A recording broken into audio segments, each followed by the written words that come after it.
오늘 이 수요 저녁 예배에 함께 하신 여러분들에게 주께서 은혜와 평강으로 함께 해주시기를 진심으로 바랍니다.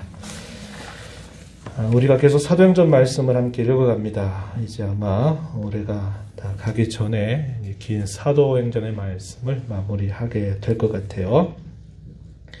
오늘 우리가 살피고자 하는 본문은 사도행전 26장입니다. 27장, 8장을 우리가 함께 살펴보게 되면 사도행전 강의도 이제 마무리가 됩니다. 우리가 오늘 읽는 26장 말씀을 보면 총독 베스도의 소개를 따라서 마침내 바울 사도는 아그리빠 왕 그리고 고위층에 있는 사람들 앞에서 자신을 변호하고 복음을 전하는 모습이 표현이 됩니다. 먼저는 소극적으로는 그가 무슨 죄가 있는가 하는 것에 대하여 궁금해하던 사람들 앞에서 그는 자신이 죄가 없다라는 사실을 변호합니다. 그러나 이 소극적인 태도를 넘어서서 그는 적극적으로 이 기회를 통해서 복음을 왕과 모든 높은 지위에 있는 사람들에게 전하게 되는 겁니다. 비록 죄인의 신분이지만 당당하게 모든 세상의 군주들에게 복음을 전하게 하시는 하나님의 섭리가 빛을 발하고 있습니다. 만약에 그가 이러한 죄인의 신분이 아니었다면 당시에 높은 세상의 군주들과 만날 기회는 아마 갖기 어려웠을 것입니다.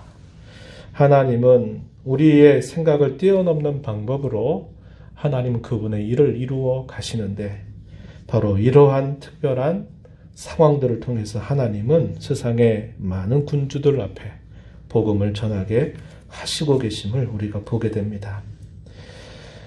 바울 사도는 그 모여있는 사람들 앞에 판단을 받는 자리에 있죠.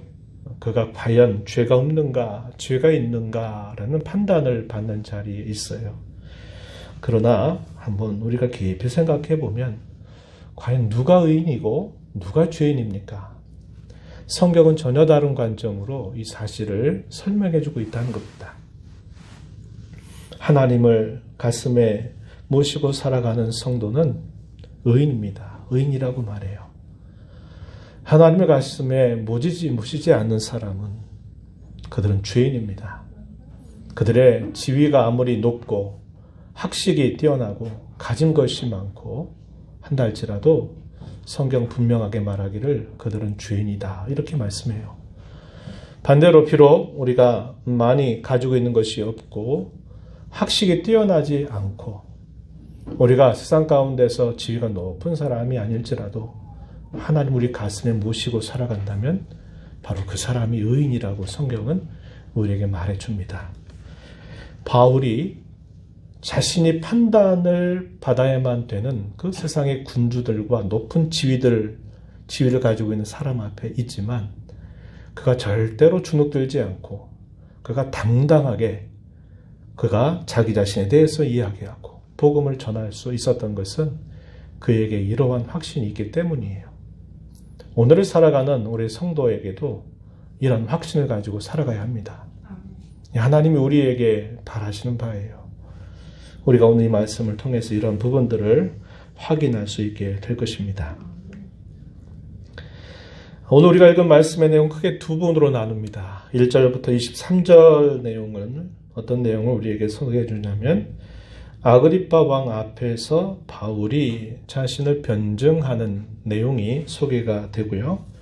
24절부터 마지막 32절 내용은 아그리빠 왕에게 뿐만 아니라 그곳에 있는 모든 높은 지위에 있는 사람들에게 전도하는 바울의 모습이 표현이 되고 있다는 겁니다.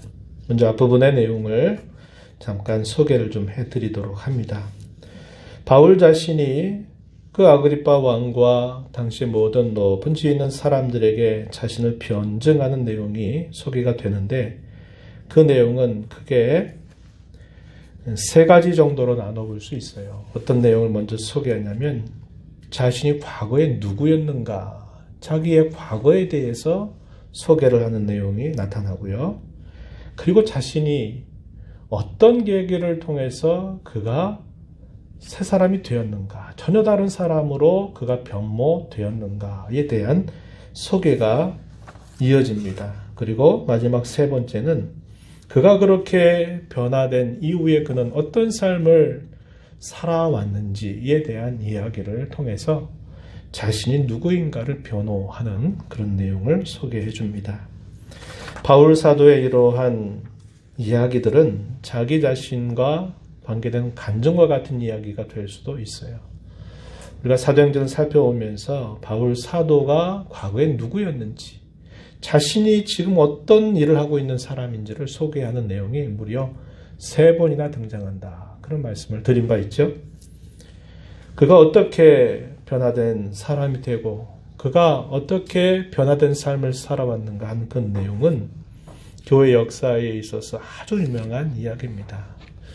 이 성경 가운데서도 이미 3번이나 소개가 되고 마지막 3번째 소개되는 내용이 이 사도행전 26장 이 전반부에서 소개가 되고 있는 내용이다 하는 겁니다.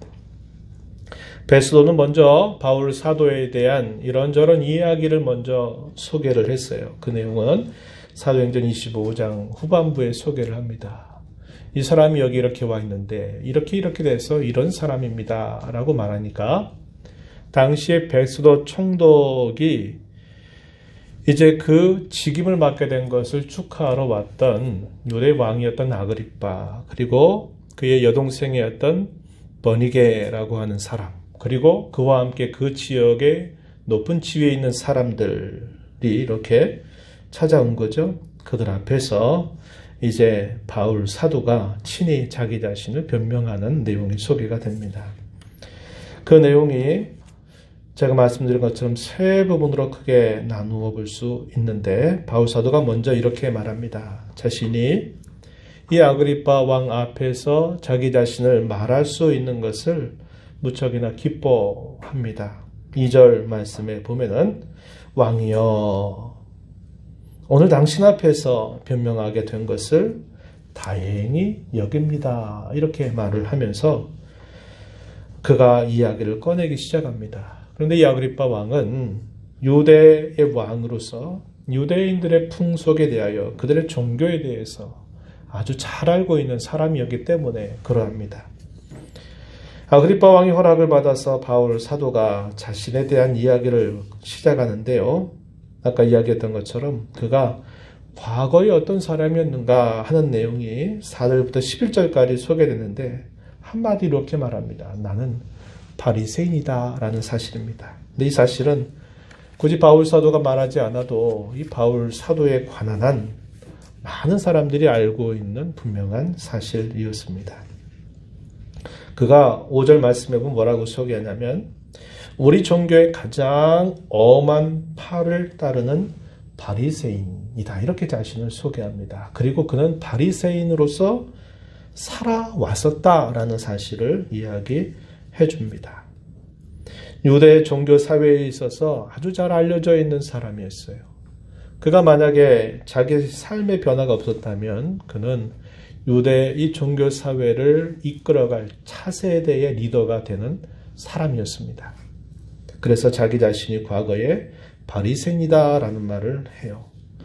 그가 바리새인이 된 그 증거로서 그는 나사렛 예수 그를 따르는 모든 이단들을 그는 다 박멸할 자로 자신을 들여왔다라고 이야기를 해줍니다.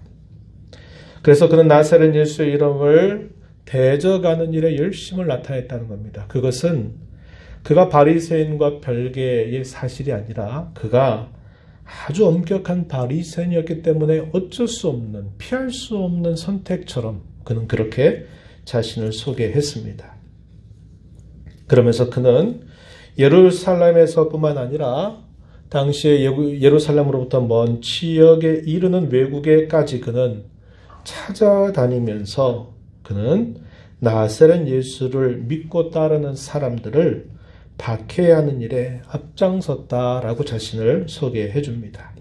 10절 한번 가서 보시면 이렇게 말해요. 예루살렘에서 이런 일을 행하여 대제사장들에게서 고난을 받아가지고 많은 성도를 옥에 가두며 또 죽일 때 내가 찬성 투표를 하였다.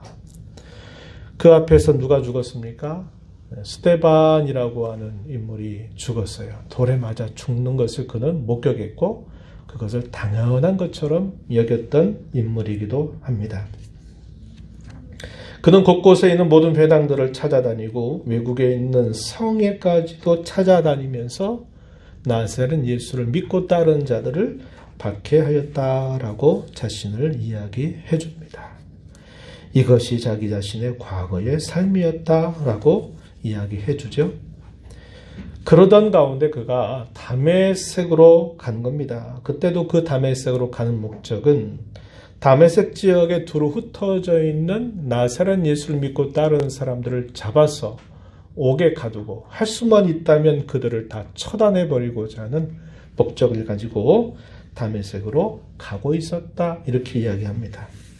그런데 그 순간 정오쯤 됐을 때 해보다도 더 밝은 빛이 자신에게 비쳤다라고 이야기를 하면서 그 빛과 함께 자기에게 큰 음성, 거절할 수 없는 음성이 들렸다고 이야기를 합니다. 우리가 살펴본 말씀에 의하면은 다른 곁에 있었던 사람들은 그 소리를 듣지를 못했어요. 바울 사도만 들어요. 그리고 다른 옆에 있는 사람들은 두려움에 휩싸이기만 했습니다. 그런데 바울 사도에게는 선명하게 그 소리가 들렸어요. 뭐라고 고백합니까? 13절 말씀 보시면은 그가 이렇게 말하죠. 왕이여 정오가 되어 길에서 보니 하늘로부터 해보다 더 밝은 빛이 나와 내 동행들을 둘러 비치는지라. 그러면서 소리가 들렸는데 히브리 말로 뭐라고 소리가 들렸냐면 이렇게 말합니다. 14절 중간에 보니까 사울아 사울아 네가 어찌하여 나를 박해하느냐. 가시채를 뒷발질하기가 내게 고생이다 라는 소리가 들렸다. 이렇게 말합니다. 앞에서 두 번에 걸쳐서 자기 자신이 이러한 사실들을 이야기할 때는 이 표현이 없었어요. 그런데 이 세 번째 간증 같은 이야기 속에서는 하나의 속담이 표현되어 있어요. 그게 여기 우리가 읽었던 말씀, 가시채를 뒷발질하기가 내게 고생이다. 이 속담을 얘기합니다. 이 가시채라고 하는 게 뭘까요? 이 가시채는 짐승을 몰기 위해서 쓰는 막대기를 말합니다. 그 막대기를 말해요. 그래서 그 짐승을 몰고 있는 사람이 이 가시채를 들고 그 막대기를 가지고 어디로 갈 것인가를 인도하는 역할을 하는 겁니다. 그런데 그 짐승이 어떻게 한다고 말하냐면 뒷발질을 한다는 거예요. 뭐를 향해서? 그 가시채를 향해서 뒷발질을 한다는 거예요.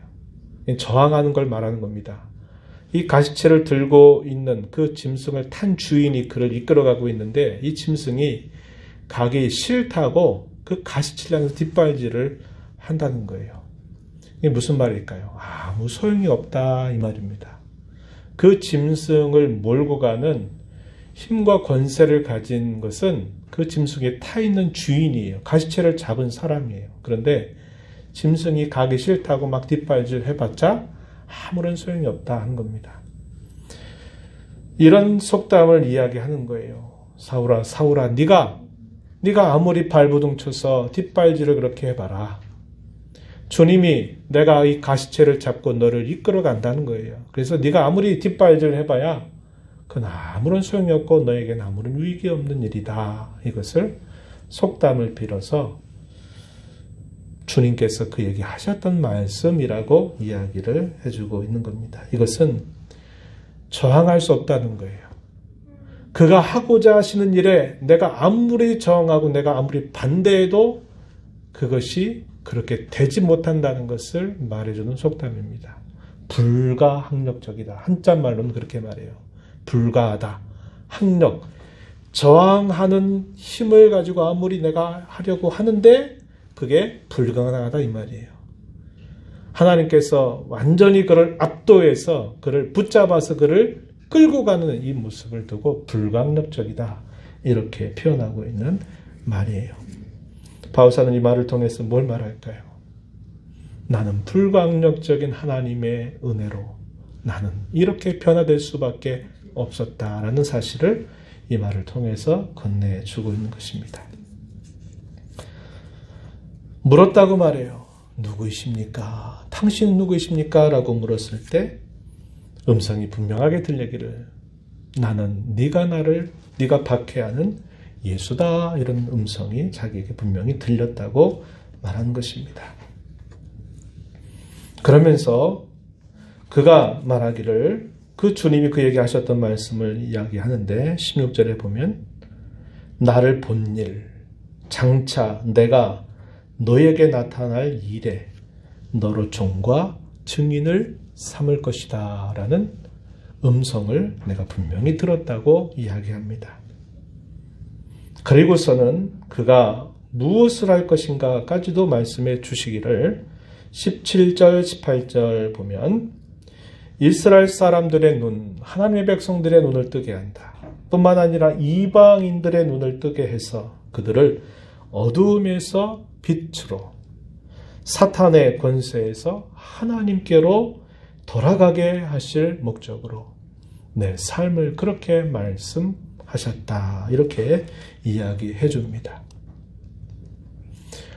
특별히 18절 말씀 꼭 여러분들 눈여겨보시기 바라요. 이렇게 말했어요. 눈을 뜨게 해서 어둠에서 빛으로 사탄의 권세에서 하나님께로 돌아오게 하고 그 목적을 두고 그 주님이 자신에게 그렇게 말씀하셨다. 이렇게 소개를 해줍니다. 자신이 생각하지도 않고 바라지도 않고 의도하지도 않았던 불강력적인 일이 자기에게 나타난 것을 이야기하면서 내가 어떻게 그것을 거스를 수가 있겠습니까? 나는 거스를 수가 없습니다. 그것은 내가 믿는 하나님께서 그렇게 하신 일이기에 나는 더 이상 거스를 수가 없었다라고 말하게 됩니다. 19절 그렇게 말하고요. 그러면서 자신이 그 일로 인해서 그가 어떻게 삶을 살아가는가, 회개에 대하여 회개에 합당한 일을 전파하는 일을 위해서 그는 자신은 살 수밖에 없었다라고 이야기를 해줍니다. 그래서 그는 자기가 가지고 있었던 담의 세계로 가는 그 목적과는 180도 다르게 그는 그 담의 세계에 가서 복음을 전하고 믿음을 전하고 회개를 전하게 되었다고 말하고 또한 예루살렘에서도 그는 그렇게 할 수밖에 없었다고 말하고 온 유대 지방으로 그리고 더 나아가선 이방인들에게 가서 자신은 이 예수 그리스도에 관한 이 말씀을 전할 수밖에 없었다라는 사실을 그는 아그리파 왕 앞에 그리고 많은 높은 지위에 있는 사람들에게 그렇게 자기 자신을 이야기하는 겁니다. 그래서 박해자로 살았던 그 자신이 이제는 박해했던 그 도를 전하는 전도자로 자기는 살고 있다라는 사실을 왕과 모든 사람들 앞에서 분명하게 이야기를 해주는 것이다 겁니다.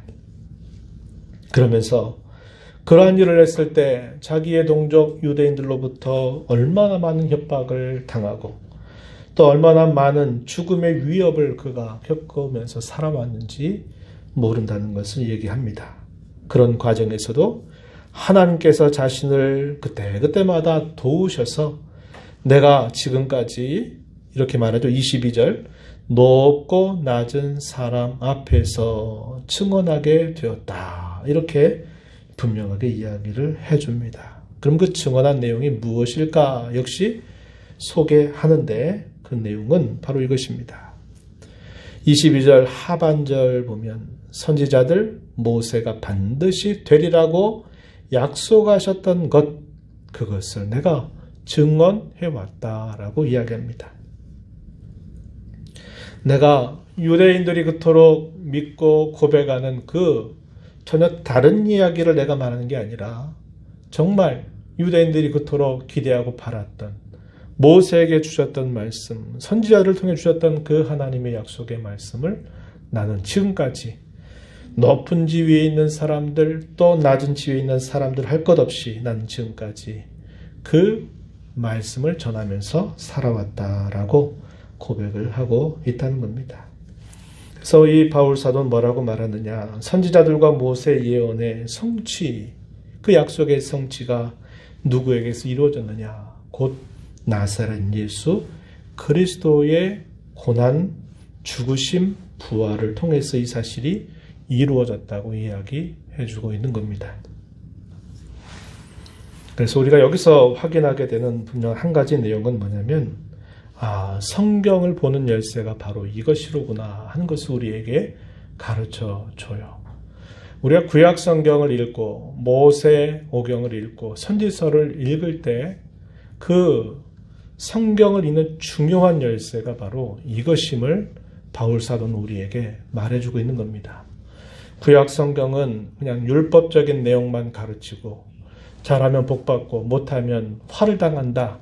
그걸 말해주는 성경이 아니라 구약 성경이 결국 보여주는 분명한 주제는 하나님께서 보내신 이 메시아의 죽음과 부활을 분명하게 보여주고 있다 하는 겁니다.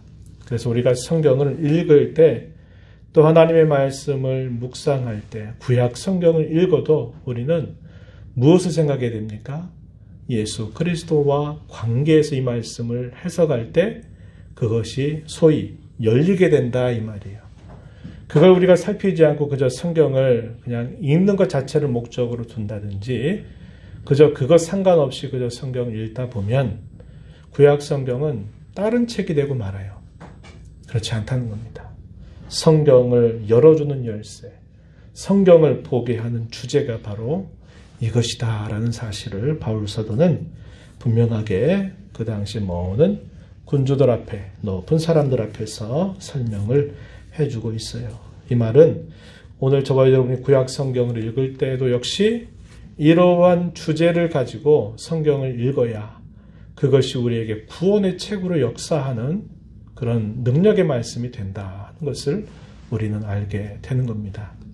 그래서 구약 성경 가지고 조금 전 말씀드렸던 것처럼 순종 잘하면 복 받고 순종 안 하면 벌 받는다. 그러니 순종 잘해라. 이렇게 말하는 것은 성경을 제대로 보게 하는 게 아니에요. 그건 윤리적인 책을 보는 것과 다를 바 없어요.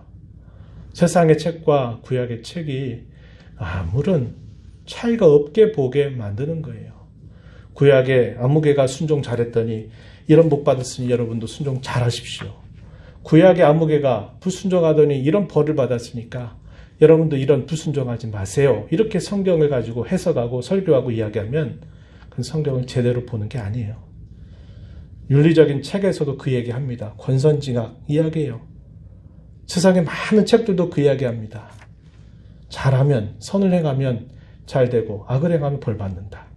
성경 가지고 하는 이야기하고 세상에 책 가지고 얘기하는 거하고 차이가 없다면 안 돼요. 성경은 반드시 예수 그리스도와 관계에서 그 성경은 열리게 돼 있고 풀리게 돼 있고 그렇게 풀려질 때 구원의 책으로서 역사하고 그 능력이 나타난다는 것을 꼭 기억해야만 한다는 겁니다.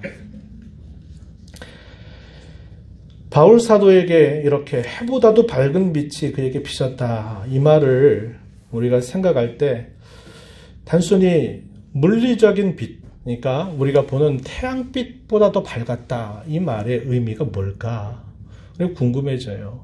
그런데 이 말의 뜻이 뭔가를 우리가 풀 수 있는 중요한 성경 구절이 있어요. 바울 사도가 친히 소개하고 있는 내용입니다. 그 부분 한번 여러분 찾아볼까요? 고린도후서 4장 3절 이하입니다. 한번 찾아보시죠. 거기 고린도후서 4장 3절 이하에 한번 잠깐 살펴보겠습니다. 신약성경 289쪽 전후에요. 자, 거기 고린도후서 4장 3절 보면 이렇게 말합니다.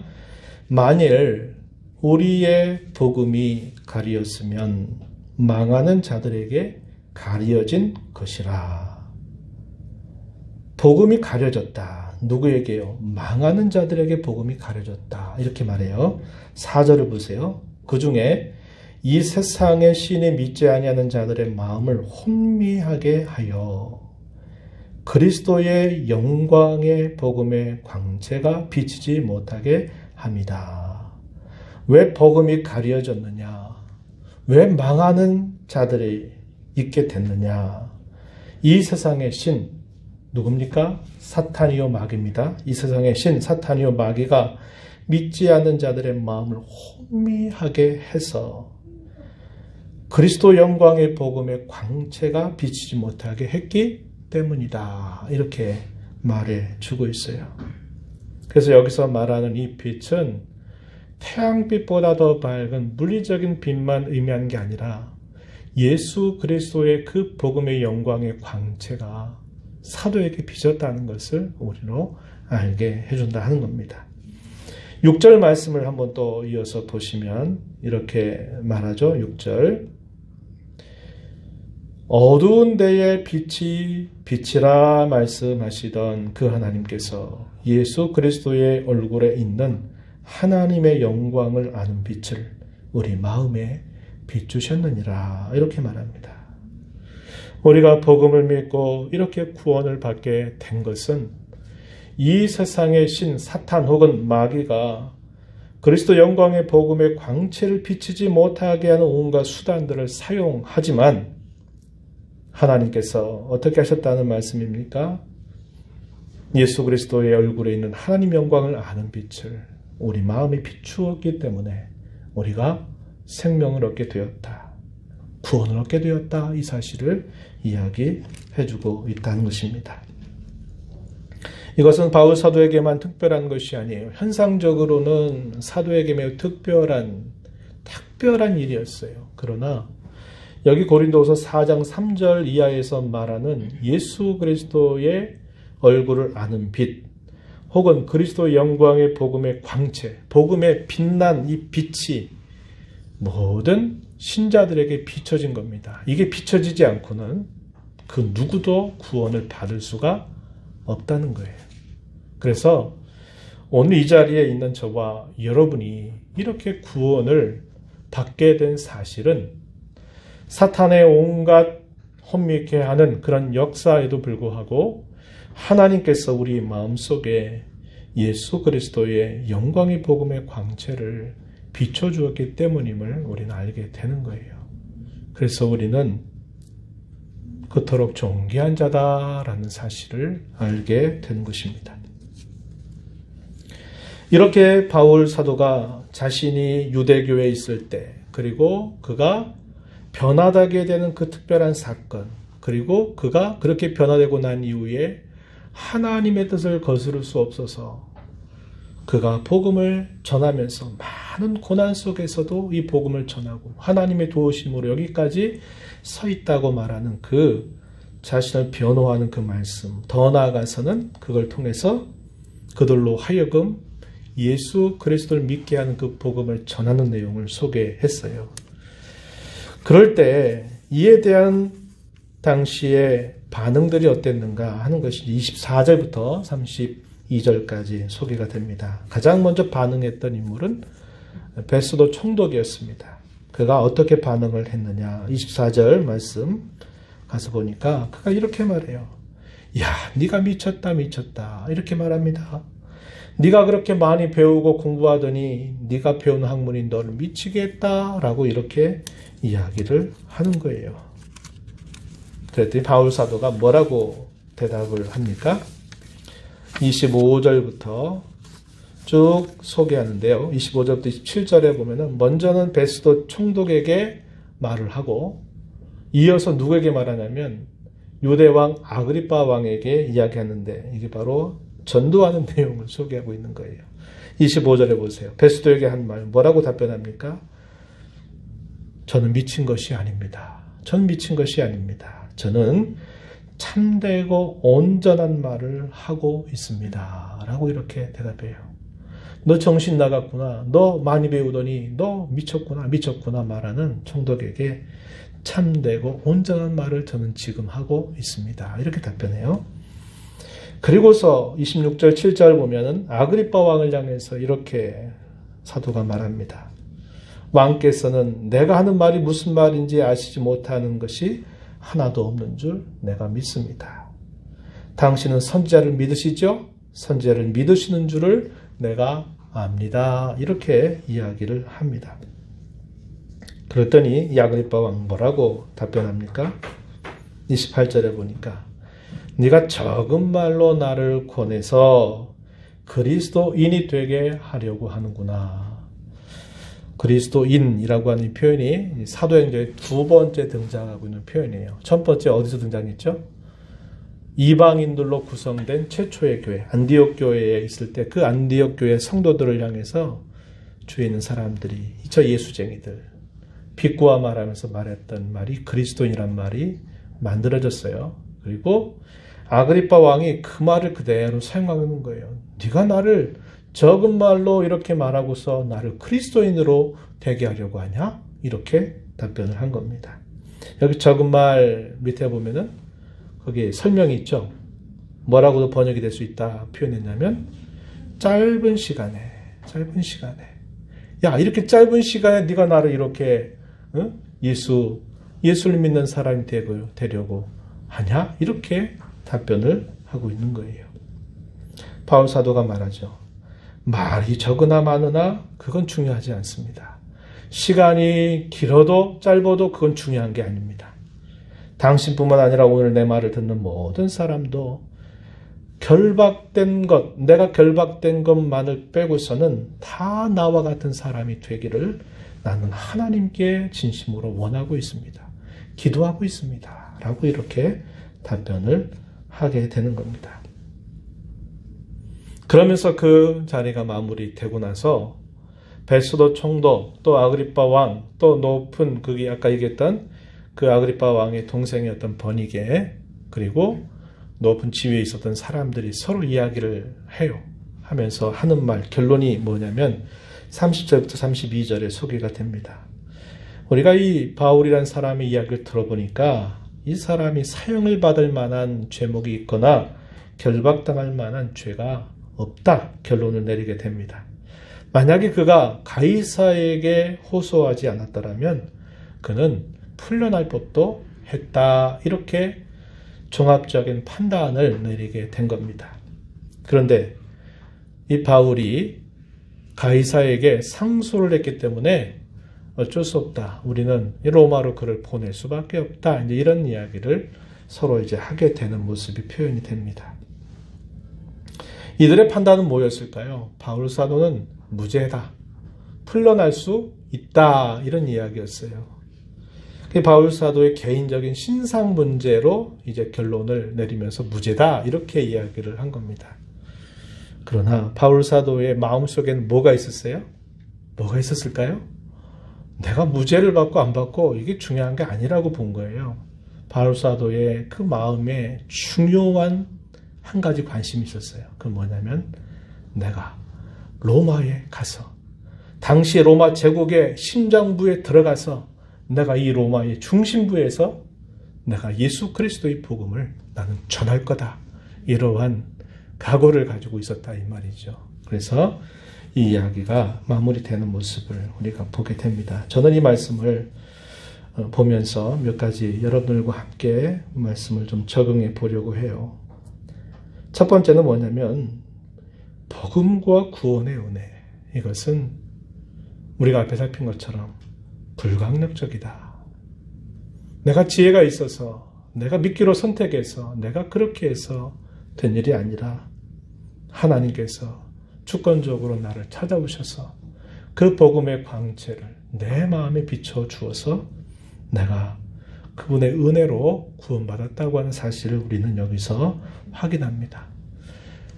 개별적으로 부른 사건들은 다 다를 수 있어요. 어떤 사람은 사고를 당해서 죽을 뻔한 생명의 위기 앞에 그 죽음의 절박한 위기 앞에서 어떻게 하다가 주의 이름을 불러서 그가 거기부터 살아나서 예수님을 믿는 사람이 있기도 하고, 어떤 사람은 태어날 때부터 내가 언제 변화되는지 모르게 은근히 가랑비에 옷이 젖어 오듯이 내가 어느 순간 내가 이렇게 하나님의 자녀가 됐구나를 깨닫는 사람도 있어요.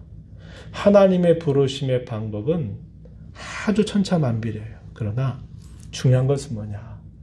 그분이 복음의 광채를 내 마음속에, 우리들 마음속에 비추어 주시지 않는다면 이 세상의 신이 우리를 혼미하게 만들어서 그 복음을 받지 못하게 했을 거예요. 그런데 하나님께서 우리에게 그 복음의 광채를 우리 마음에 비춰줘서 우리가 구원을 받게 되었다고 하는 사실이에요. 여기는 그 어느 누구도 예외가 없어요. 다 똑같다 하는 것입니다. 우리는 이것이 하나님의 큰 은혜인 줄 우리는 알고 감사하는 자로 살아가야만 한다는 거예요. 복음을 전하는 것, 우리의 인생의 목적과 사명으로 삼고 살아가십시다. 복음 진리를 깨닫고 믿는 것 자체가 불강력적이고요. 종교를 깊이 연구하고 집중하고 있었던 사람들, 당시에 이 유대교에 속해 있었던 사람들은 성경의 박사들의 박사들입니다. 그런데 그들에게 가려지셨어요. 뭐가 가려졌습니까? 복음의 광채가 가려졌다 이 말이죠. 복음의 진리에 눈뜨게 된 은혜는 얼마나 큰 은혜인가를 우리는 알고 저와 여러분이 남은 삶을 통해서 눈뜨게 하는 삶을 살아가야만 한다 하는 것입니다. 우리가 확인한 것처럼 복음과 그 복음의 주인공 되신 예수님, 그리고 그가 이루시는 하나님의 나라, 이것은 성경 전체의 주제입니다. 주제예요. 이 말을 조금 다르게 얘기해 보면 무슨 얘기냐면 세상 역사의 주제가 뭐냐면 이거란 얘기예요. 왜냐? 하나님 이 세상의 역사를 주관하고 계시기 때문에 그래요. 그래서 이 세상의 역사의 전체 주제가 뭐냐면 세상 사람들이 알지 못해요. 그 주제가 뭐냐면 바로 복음에 대한 겁니다. 그리고 그 복음의 주인공 되신 예수님, 그분이 친히 다스리는 하나님 나라 천국, 이것이 이 세상 역사의 주제이기도 하다는 것을 우리는 배우게 돼요. 그렇다면 저와 여러분이 살아가는 이 짧은 인생, 70년, 80년 된 이 짧은 인생의 주제도 뭐가 돼야 될까요? 이것이어야 돼요. 이것이어야 돼요. 지평수 새빵살이에서 전셋집으로 늘리고, 전셋집에서 내 집으로 늘리고, 그 평수 늘리고, 내가 세상 가운데서 잘 먹고 잘 살고 더 많은 걸 누리고 살아가는 것이 내 인생의 주제가 되면 안 돼요. 하나님이 안타까워하실 거예요. 우리 인생의 주제는 바로 이겁니다. 복음. 복음의 주인공 되신 예수님. 그분이 이루시는 하나님의 나라. 이것이 우리의 인생 전체의 주제가 되게 해야만 한다 하는 것입니다. 아까도 말씀드렸어요. 사도의 의연함과 당당함이 어디로부터 나왔는가? 그는 죄인처럼 서 있었고 그의 말을 듣는 군주들과 높은 지위 있는 사람들은 재판자처럼 서 있었어요. 그런데 바울 사도는 어떤 생각이 있었을까요? 자신이 그리스도로 말미암아 자기가 진정한 의인이라고 하는 것을 알았죠. 누가 죄인입니까? 복음으로 나오기 전까지 있는 모든 사람들은 다 죄인이에요. 그가 아무리 세상의 군주가 되고 아무리 지위가 높고 많은 사람들에게 존경과 영예를 받는 사람일지라도 복음 앞으로 나오기 전에 그들은 다 죄인입니다. 바울 사도는 상황적으로는 자기가 죄인처럼 보였지만 그는 진정한 의인이고 그의 말을 듣고 판단한 사람들이야말로 진정한 죄인이라고 하는 사실을 알고 있었다고 하는 것입니다.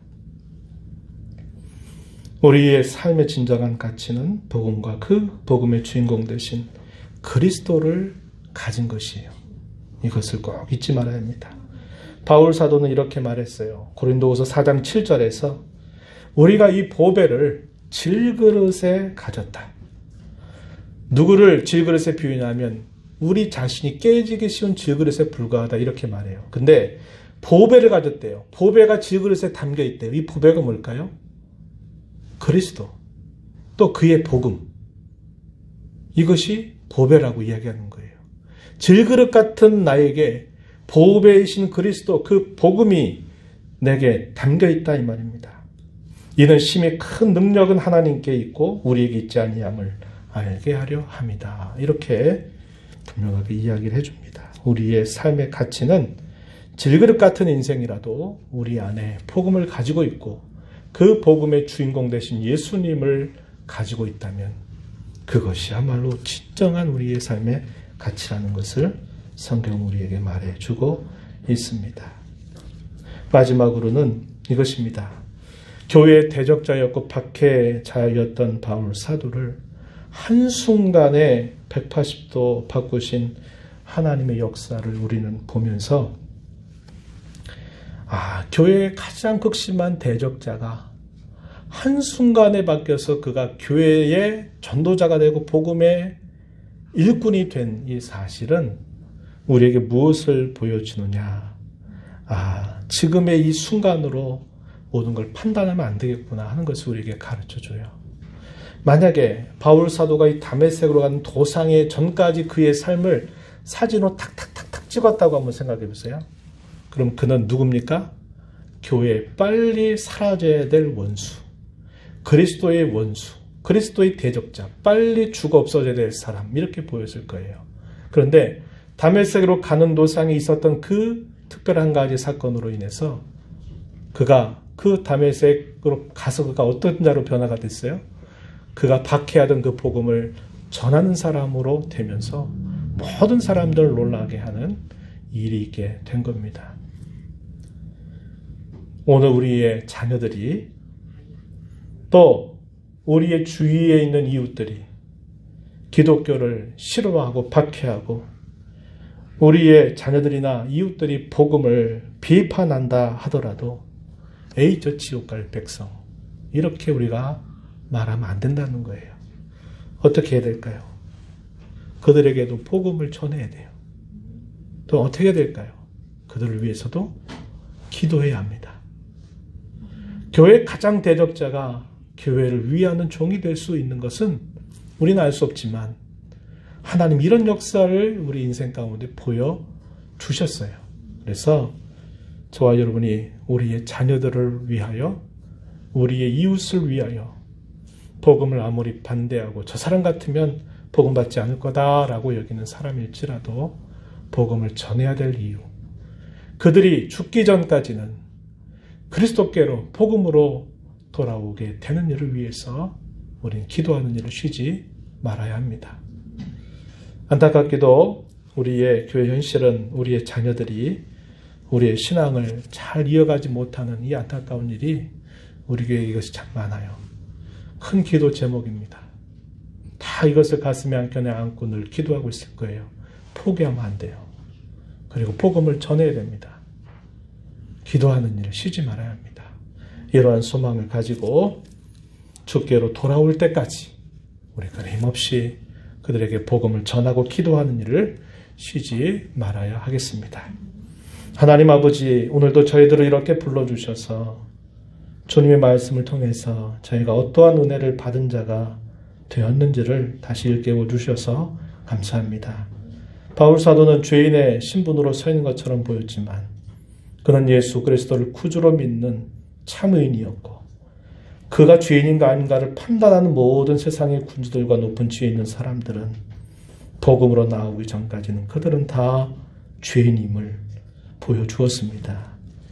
질그릇 같은 참 연약하고 부족한 많은 저희들에게 보배이신 우리 주 예수 그리스도, 그 복음을 저희가 품고 살게 된 것, 얼마나 큰 가치요, 얼마나 큰 일임을 저희로 알게 하여 주셔서 이 복음을 품고 살아가는 것, 이 복음을 전하며 살아가는 것을 삶의 참된 가치와 행복으로 여기며 살아가도록 인도하여 주옵소서.